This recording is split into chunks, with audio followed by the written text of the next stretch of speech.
Hello दोस्तों, examination classes में आपका स्वागत है। आज मैं आप लोगों के लिए बीपीएससी टीआरई 4.0 हाँ दोस्तों, मैं कंप्यूटर साइंस की क्लास चलाता हूं, जिसमें माइक्रोसॉफ्ट एक्सेल के अंतर्गत आज हम एलिमेंट्स ऑफ चार्ट्स वगैरह डिस्कस करेंगे। दोस्तों ये मेरा लेक्चर नंबर दोस्तों 18 होगा। आइए दोस्तों शुरू करते हैं आज की क्लास।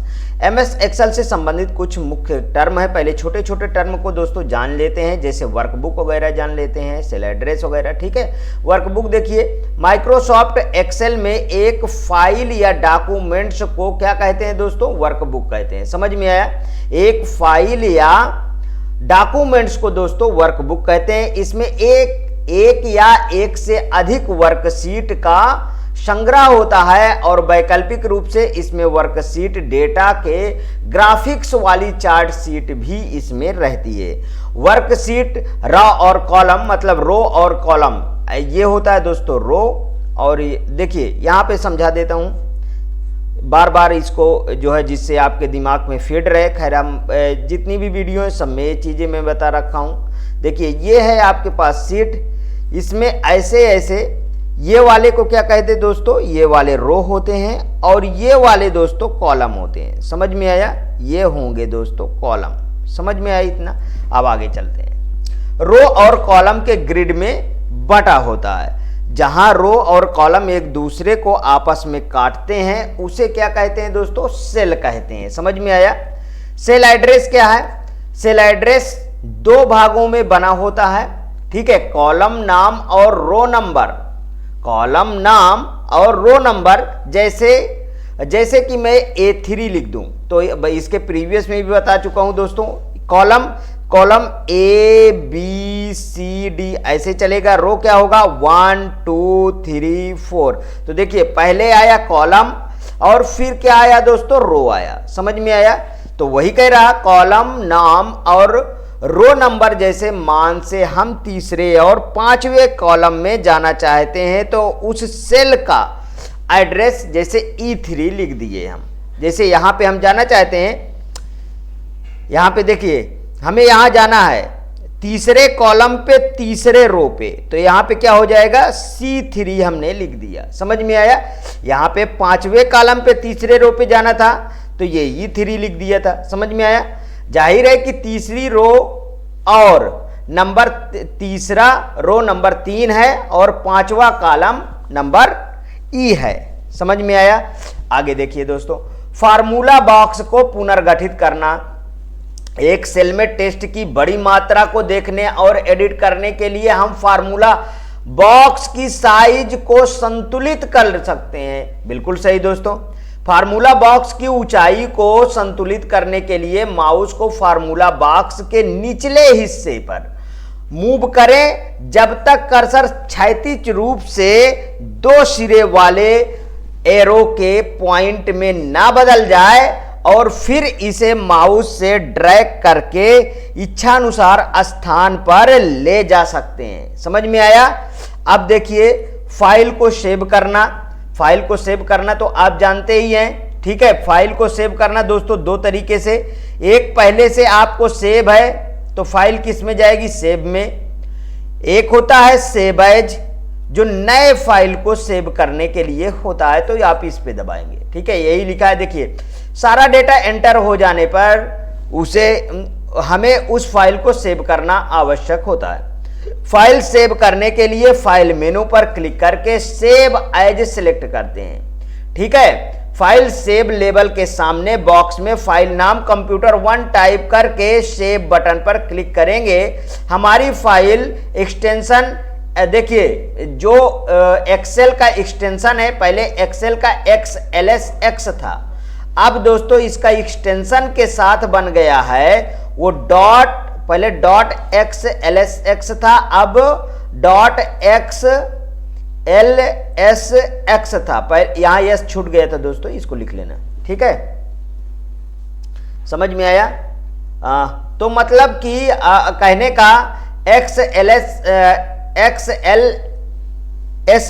था। ठीक है, अब प्रेजेंट टाइम में, पहले था क्या? XLS था। आगे देखिए, वह वर्कबुक का नाम टाइटल बार में नजर आता है। एक बार सेव हो चुकी फाइल को फिर से सेव करने के लिए फाइल बटन पर क्लिक करके सेव सिलेक्ट करेंगे, कीबोर्ड से हटकर Ctrl+S का भी प्रयोग करेंगे, तब भी आपका फाइल सेव होता रहेगा। समझ में आया?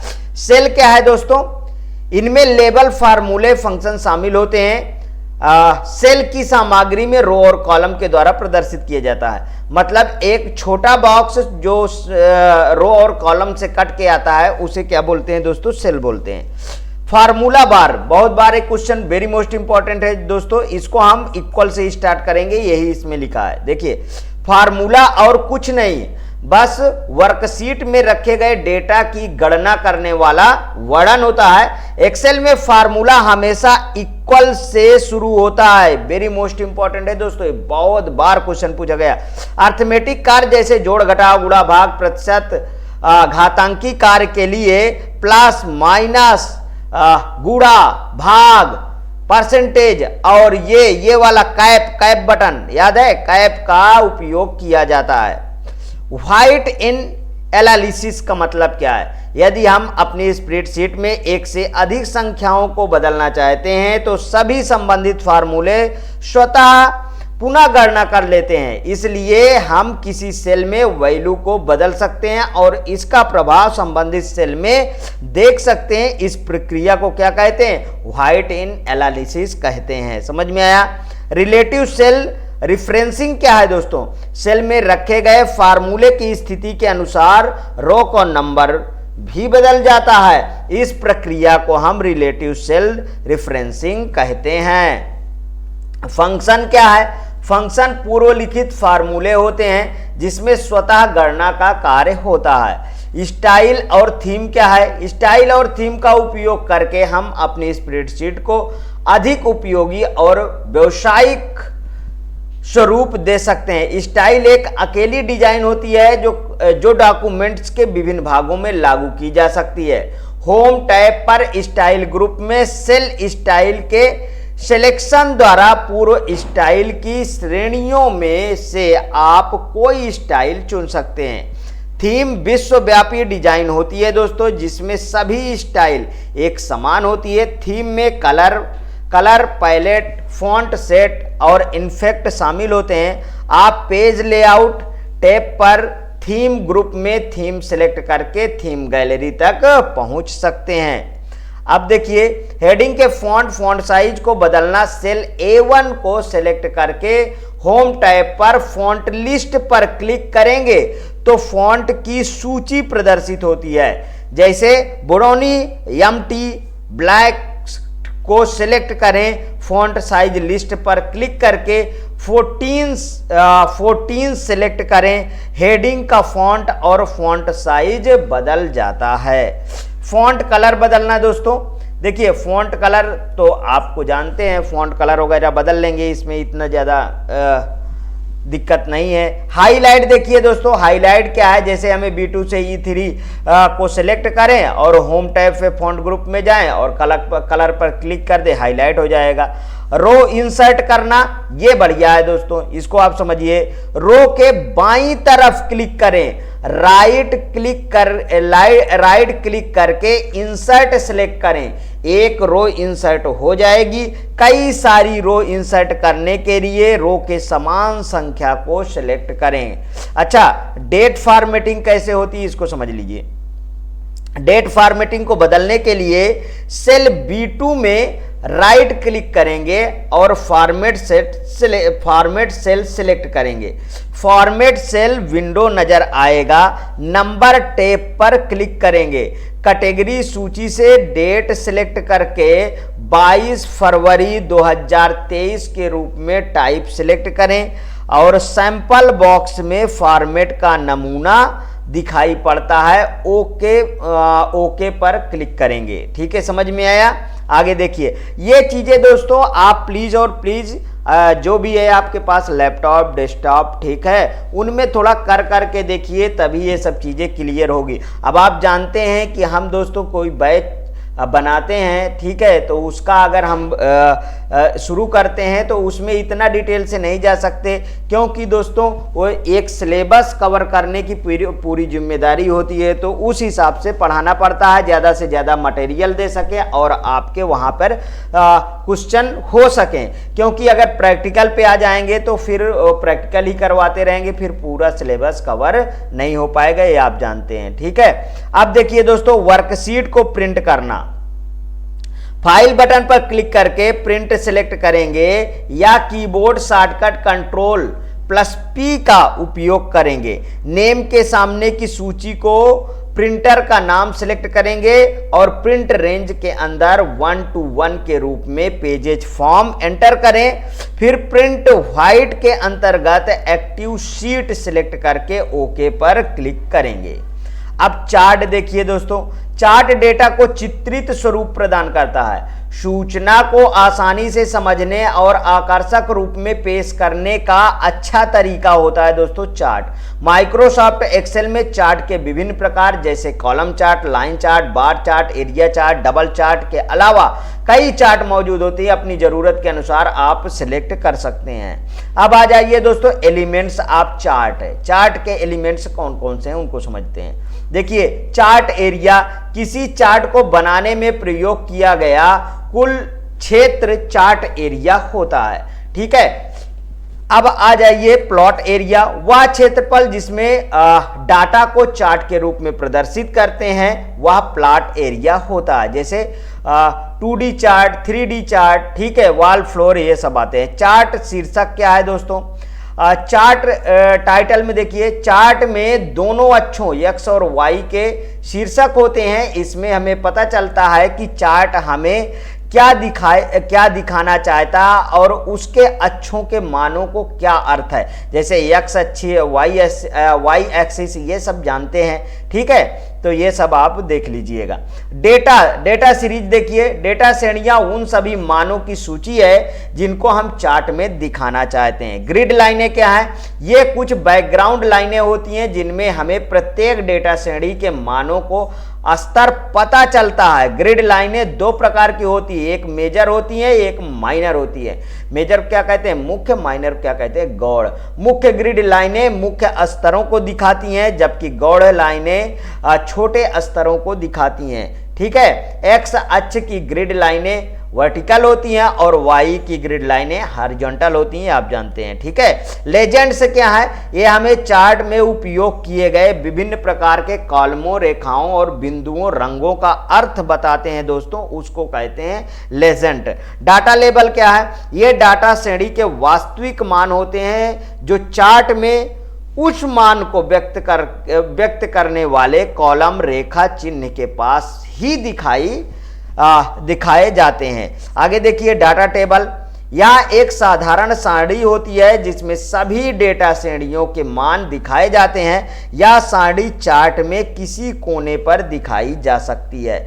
अब शीट को कॉपी या मूव करना, इसको समझिए थोड़ा, ये अच्छा टर्म है। शीट एक टैब पर राइट क्लिक करते हैं, मूव या कॉपी ऑप्शन सेलेक्ट करें। मूव या कॉपी विंडो दिखाई पड़ता है।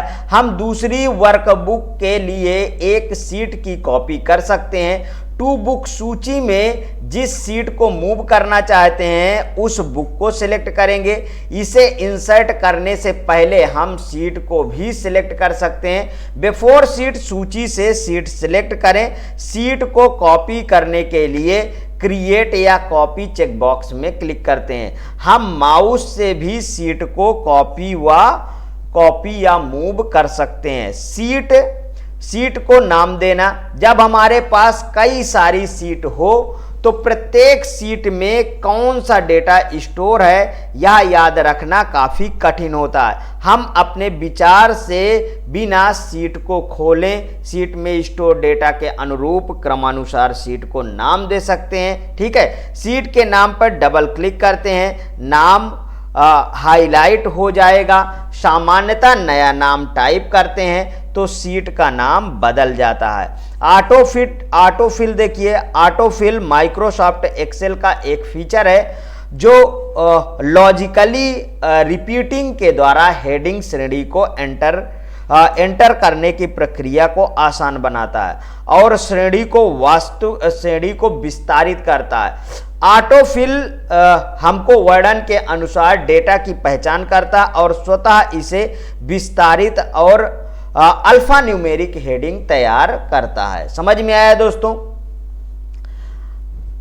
अब देखिए इसके बाद एब्सोल्यूट रेफरेंस क्या है, इसको थोड़ा समझ लीजिए। एब्सोल्यूट रेफरेंस एक सेल या रेंज रेफरेंस होता है जिसका उपयोग फार्मूले में होता है, बस इतना जानिए, ठीक है।